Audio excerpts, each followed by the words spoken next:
Students. This is a video for June the 17th.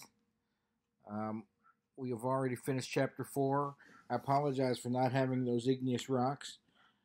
There's nothing I can do about it because they're in the lab at Roan State and the building's closed due to this virus. But I think that now that you've looked at the photographs of the different igneous rocks, you study the textures, you know about the colors and the minerals and figuring out if they're plutonic or volcanic. When the quiz comes around next week, you'll be able to identify the real igneous rocks because I've applied for permission to get into the lab, and I'll get some real igneous rocks for the quiz. I do have metamorphic rocks, and that'll be the next lab. And that's why we're skipping chapter 5 right now, going straight to chapter 6. I will get into chapter 5 next week, which is about sedimentary rocks. But I'm going to do metamorphic rocks first because it'll help you get ready for the lab that'll be due on Thursday. So I'm doing chapter 6 now, and it's about metamorphic rocks. You already know by now that there's 3 kinds of rocks: igneous rocks, metamorphic rocks, and sedimentary rocks. Metamorphic rocks are rocks that, and the key word to remember here is changed. They've changed. That there's an implication there, and the implication is that means that they were something else in the past, and they changed into what they are now. Metamorphic rocks are rocks that have changed due to 1, 2, or 3 of the following: an increase in pressure in the earth can cause metamorphic rocks to form. An increase in temperature in the earth can also cause metamorphic rocks to form. And the presence of hot fluids, usually hot water, can cause metamorphism to occur. Or it could be a combination of 1, 2, or 3 of the above. Excuse me. So, here you got some metamorphic rocks from Gunnison National Park in Colorado. And this particular type of metamorphic rock is called a gneiss, Gneiss. We'll be talking a lot about gneisses. These happen to be 1.7 billion years old. And they were formed by something called contact metamorphism. That means that the igneous rocks penetrated through these rocks, intruded into these rocks, and that's what heated them up and pressurized them as well, causing this banding to form. This banding is called foliation. So this is a real important word to remember when you're thinking about metamorphic rocks. You want to think about foliation. Some metamorphic rocks are foliated. And what that means is that the minerals in that metamorphic rock are aligned in a preferred direction. In this case, you can see they're aligned like this, almost in bands. This is called foliation. And it's the result of metamorphism some of the time. There's also metamorphic rocks that are not foliated. So, metamorphic rocks are rocks that have changed due to an increase in pressure, an increase in temperature, and or the presence of chemically active fluids. That means if you heat up or pressurize or you add hot fluids to an igneous rock, you can change it into a metamorphic rock. Sedimentary rocks can also become metamorphic rocks if you add pressure, temperature, or hot fluids. And a metamorphic rock itself can change if you add high pressure and temperature, or hot fluids through it. Any rock can change into a metamorphic rock. The rock that the rock was before it was metamorphosed is called the parent rock. And the rock that it becomes, the metamorphic rock it becomes, is called the daughter rock. If you're female, think about it like this. You came from your parents. And the daughter comes from its parents, right? So the metamorphic rock comes from some other rock, and it changes into the daughter. So I don't know if that helps you think about it or not. But notice something is that a decrease in pressure or a decrease in temperature cannot make a metamorphic rock. It must be an increase in pressure and or an increase in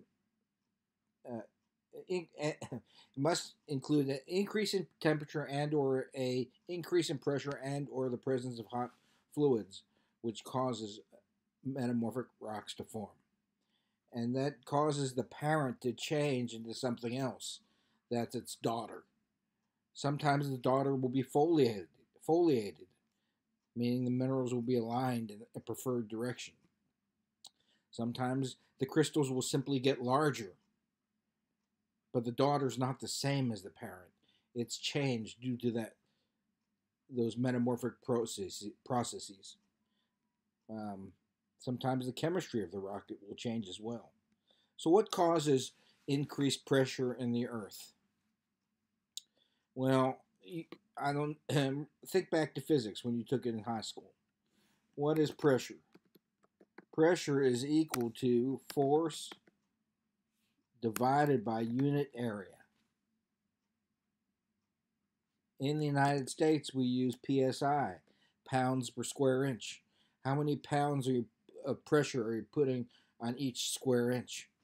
The rest of the world measures it in newtons, which are kilograms per square meter.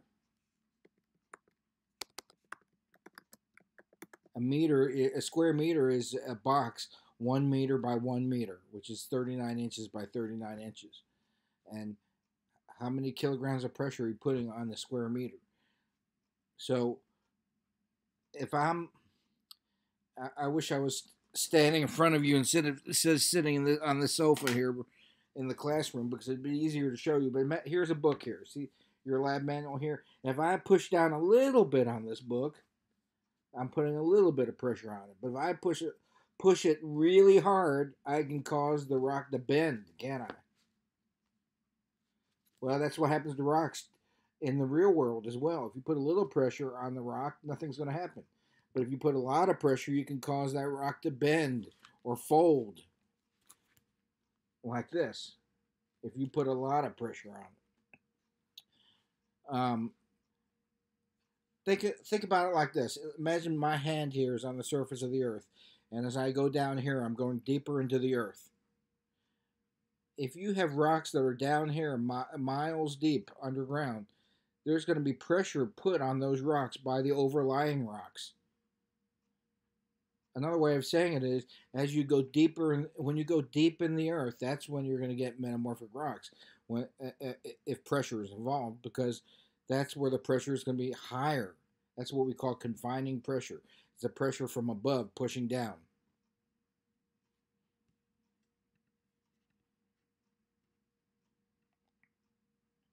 Directed stress means pressure from two directions.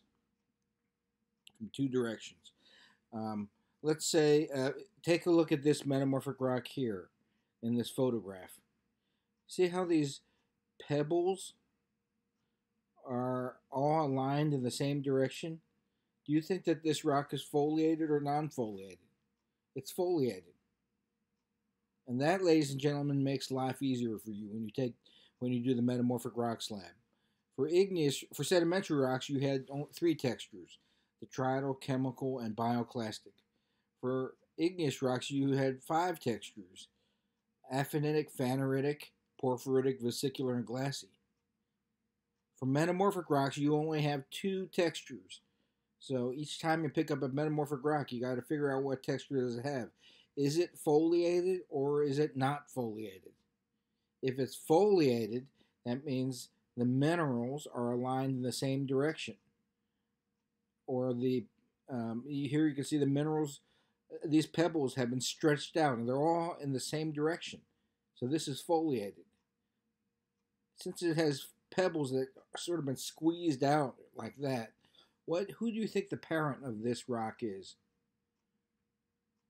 I'll give you a hint. This rock is called metaconglomerate, and its parent was conglomerate. The detrital sedimentary rock conglomerate. If you squeeze that rock from here and from here, then the minerals are going to line like this. So if you squeeze it from here and here, then the minerals align themselves like this. The minerals align themselves perpendicular, that means at 90 degrees, to the direction of the directed stress. So you got pressure here, and then you produce this foliation. Here's an excellent, beautiful example of how metamorphism occurs. This is a rock that you should have identified correctly, hopefully, in lab. And this is an igneous rock. It has a phaneritic texture because the crystals are visible to the naked eye. It's got pink potassium feldspar crystals in it, and hornblende and plagioclase feldspar and quartz. But basically, since it has pink in it, it's felsic. So a felsic phaneritic rock, what is that name of that rock? You got to know that. It's granite. If you squeeze granite from two directions, this way and this way, the minerals will align themselves. If you squeeze it this way and this way, they'll align themselves perpendicular to the direction of the directed stress, like this. So this is what happens when you add pressure to a granite. It becomes this type of igneous rock called gneiss. Now, not all gneiss, the parent of all gneisses is not necessarily granite, but in this case it is because it has the same minerals as its parent, granite. In this case, this gneiss, its parent was granite, but it doesn't always have to be.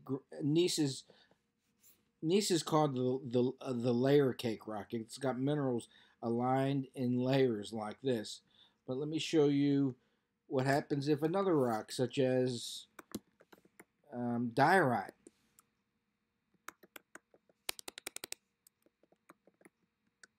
becomes gneiss.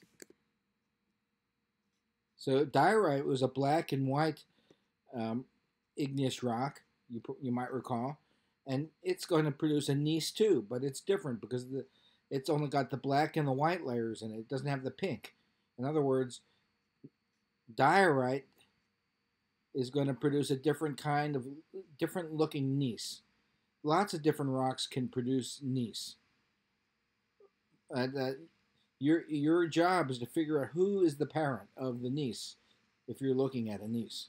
Who is the parent of any metamorphic rock? That's what we want to figure out. Hot fluids can also cause metamorphic rocks to form. As you go deeper into the earth, it gets hotter, right? Remember that that's what we call the geothermal gradient. Hot water can cause metamorphism to occur because in that hot water are all sorts of different chemicals: water, carbon dioxide, potassium, sodium, etc. These can add new elements into the surrounding rock, causing the surrounding rock to metamorphose.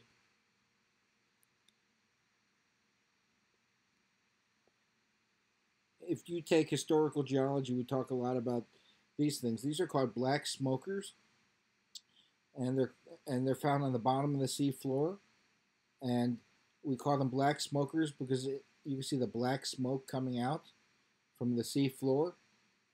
And the sea floor is basalt, don't forget. These hot fluids get up to 300 degrees Celsius. That's more than 500 degrees Fahrenheit. Very hot water.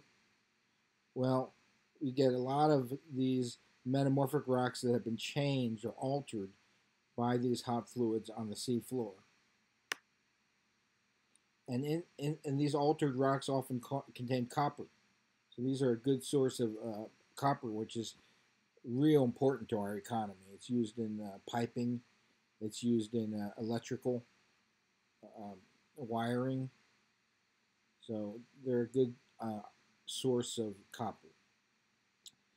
Bottom line is, when you want to identify a metamorphic rock, here is the chart you use right here. There it is, ladies and gentlemen, straight out of your textbook. First thing you want to do is figure out, is the metamorphic rock foliated, in which case you'll see some sort of layering because the minerals are aligned due to pressure.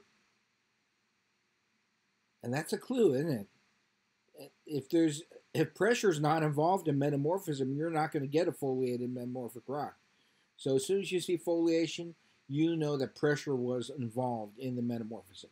Maybe temperature was, maybe hot fluids were, but definitely pressure. If the rock does not contain foliation or layering of the minerals, we call it a non-foliated metamorphic rock. We can define, so pick up your metamorphic rock and say, I see layering in it. It's got to be one of these. Slate, phyllite, mica, schist, garnet, schist, or gneiss. I don't see layering. Well, then it's got to have a non-foliated texture. And if it has a non-foliated texture, and then it's got to be one of these rocks: amphibolite, anthracite coal, Cornfields, serpentinite, soapstone, quartzsite, marble, or metaconglomerate.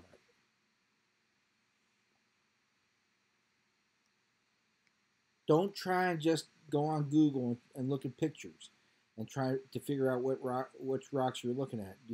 It's not going to work because gneiss comes in so many. There's so many kinds of gneisses, for example. Let me show you. It's impossible to pick up a rock and just look at a photograph and identify. I'll show you why. These are all gneisses. Notice they come in many different colors, but they're still all gneisses. What do they have in common? You have a layer cake look to them. You have, in this one, potassium feldspar hornblende, potassium feldspar hornblende, pink and black layers. In this one, you've got plagioclase feldspar hornblende, plagioclase feldspar. So you got black and gray. It depends. You can have all sorts of different colors. You can have green and orange, red and blue. But as long as you've got layers, a layer cake looking rock, that's called gneiss. Gneiss.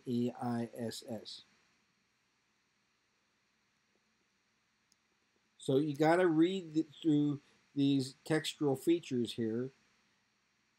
And then after you're done, look at when you do use the photographs, try and figure out what all the photographs have in common. What is it you're looking at that makes that rock have that name? And then when you want to figure out what minerals are in the rock, you go to column 3 here.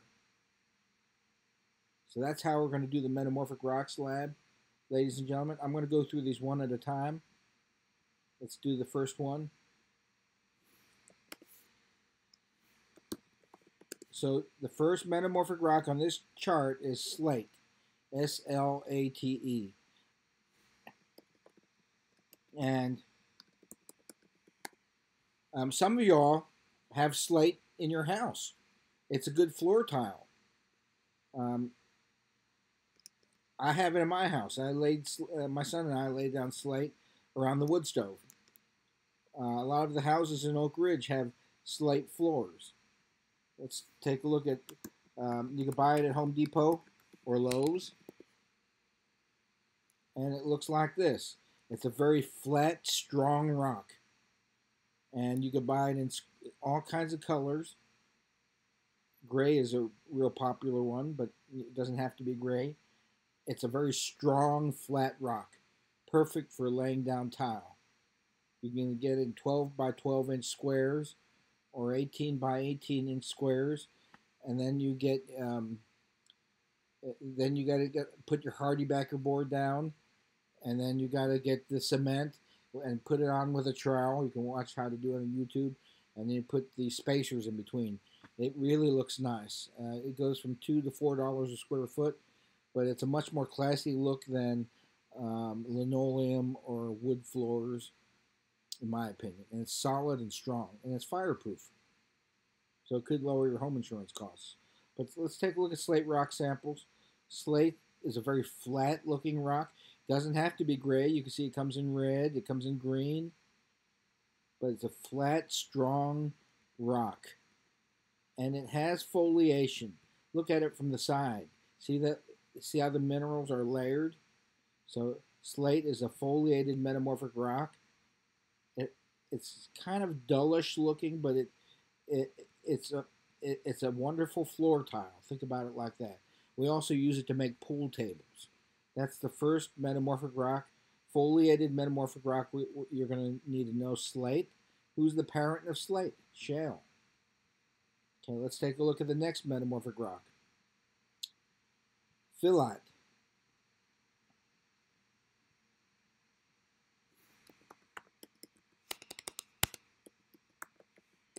This is this next metamorphic rock you're going to need to know. Wow, look at that layering. That's definitely foliated. But the difference between a slate and a phyllite is, notice there's kind of a wavy look to it. And there's a sheen to the rock.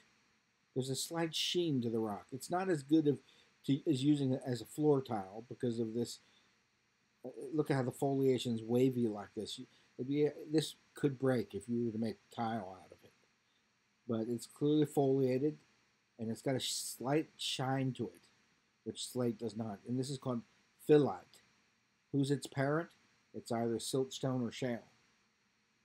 Next metamorphic rock you need to learn about is mica schist. And you're going to get these in your lab boxes.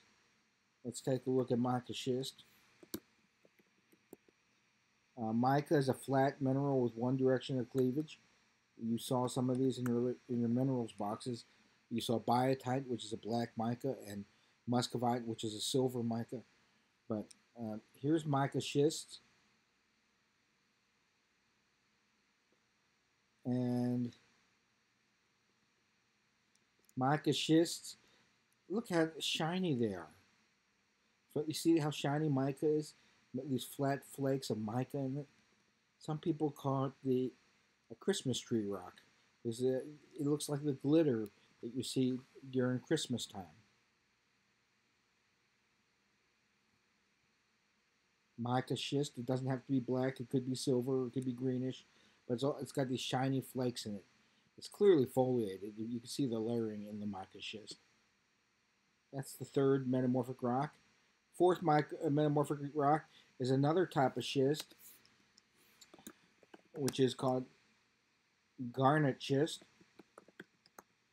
And as the name implies, it has garnet in it. Remember you had garnet in your lab boxes? And here you can see the 12-sided crystals. Garnet often comes in red or in green crystals, but they're 12-sided crystals. And here's another garnet schist. These aren't jewelry grade. When you're mining for the ore garnet for jewelry, you're looking for better crystals than this. But you can see these are garnet schists.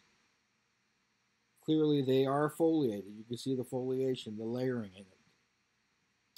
Next metamorphic rock is gneiss. We already talked about it. It's the layer cake metamorphic rock. So if you forgot, go turn back the video 10 minutes ago and you'll see lots of gneisses. These are all of your foliated metamorphic rocks. You can see gneiss can have a parent that's granitic rocks, it means granites, or diorite, or shale. Now let's take a look at some non-foliated metamorphic rocks. The parent is usually basalt or gabbro. Let's take a look at the next one. And this is your first non-foliated metamorphic rock.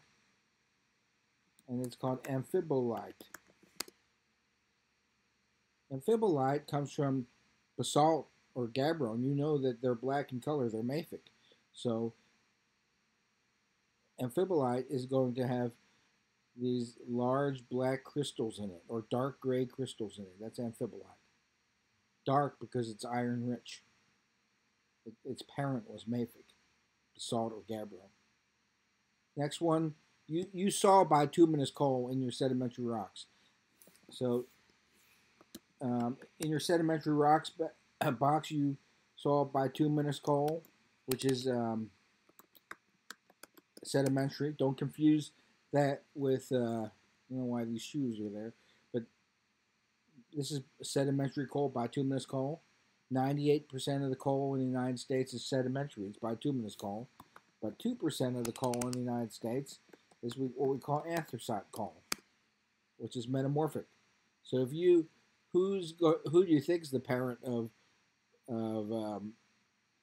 anthracite coal? It's bituminous coal. And notice how black and shiny anthracite coal is. It's the best coal for, it's the cleanest burning coal there is. We use it in coal stoves. We use it in coal stoves. Black and shiny. It doesn't leave any dust on your fingers like with bituminous coal. The next metamorphic rock is called Hornfels. It has many type of parents, so you can't really list that for parent. But Hornfels is easy to identify. Let me show you. Cornfields is just a really dull-looking rock. Doesn't really show any layer. It's a dull-looking rock. No, don't confuse this with slate. You can't confuse it with slate because it doesn't have the flat tile-like texture. But Hornfels is just dull. It looks like this. It's very dull-looking. And Hornfels is always formed by increases in temperature in the earth. So you know temperature was involved in forming a Hornfels. We're going to skip serpentinite because we don't have enough time. We're going to go straight to soapstone. So soapstone, as the name implies, this non-foliated metamorphic rock feels like soap. So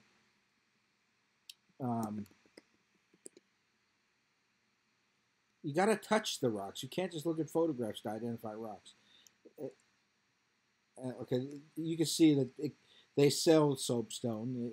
Soapstone is made into tile, but let's see. I want to get you some what it looks like a natural soapstone samples. Let's see if I can get it. Yeah. Okay, so here you can see soapstone to look like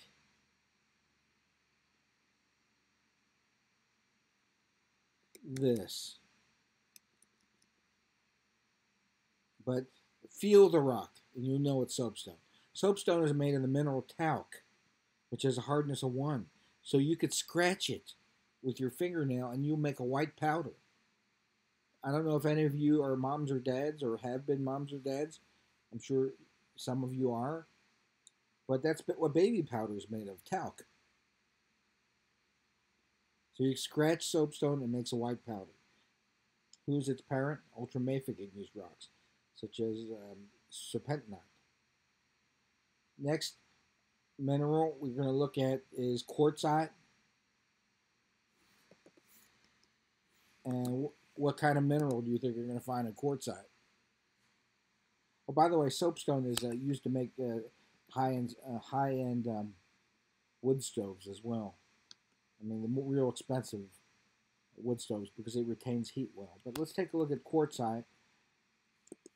Quartzite is a non-foliated metamorphic rock. You can see there's no foliation. And who is its parent? Quartz sandstone. So, but the difference is the quartz sandstone, after pressure and temperature added, the crystals grow larger in a beautiful interlocking texture. It comes in many different colors. How are you going to tell when you get this in your box? Well, quartzite, since it's made of quartz, it's going to scratch glass, isn't it?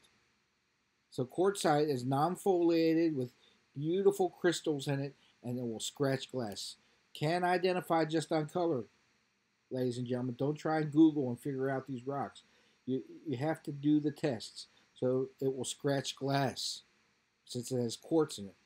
And we can make tile out of it too. It goes from $2 to $4 a square foot. Once you get out around state and make more money. Natural stone is a great home improvement. quartzite. It has a kind of sugary look to it as well. It looks like sugar. But there's another metamorphic rock that you might get confused with quartzite. That's marble. Marble is made of, obviously, it's used to make floor tile. It can go anywhere from $2 to $20 a square foot, but it's made of calcite. Its parent is limestone. So is it going to fit? Do you think marble will fizz if you drop acid on it? Yes, it will fizz. And marble comes in many different colors, so you cannot identify marble just based on color. It comes in white, it comes in pink, in green, but it's the way you can tell marble is it's beautiful. The big crystals grow together, and it has this beautiful look to it. Here's a pink marble. If you don't know, is it quartzite or marble? Scratches glass, it's quartzite. If it reacts to acid, it's marble. What mineral is in marble? Calcite, and that's why it fizzes. So marble's going to fizz. You'll get a bottle of acid in your box. Marble is so beautiful that we make statues out of it. My mother is an artist, and she loves to go to Italy and look at beautiful statues. And I like to look at statues, and I know several artists who carve into marble because it's soft. And let me think, who would be a good artist to show you? How about Michelangelo? Michelangelo was one of the greatest. There he is, and okay, here's one of his famous statues. Real important if you're Catholic. This statue here for all you Catholics, or if you're Christian, it's very important. And look at how the human form can be carved in such detail with marble. You can't do that with any other rock, igneous, metamorphic, or sedimentary. The calcite is soft. It has a hardness around 3, so you can carve it with a knife, and you can see the sorrow on Mother Mary's face as Jesus comes off the cross, and she's holding her dead son, and all the emotion in there. You can't do that with any other rock. Oh, here's another statue of Michelangelo. This is a statue of David. Very famous statue. You got to go there into Italy and see this statue. The human form can be, in all its detail, can be preserved only in marble. Some people say that the form is in there and the artist is just carving it out. I'm not sure if that's true or not. So when you think of marble, think of all the great sculptors there in ancient Rome and ancient Greece and China and Japan and India who've carved these beautiful statues. Think about Michelangelo. Think about the statue of David and the human emotions that can be preserved or shown in the statues. And think about maybe he couldn't satisfy his wife here. I'm sorry. That is wrong. Anyway, what was I talking about? Oh, yeah. So those are the metamorphic rocks you need to know. And we'll talk more next time.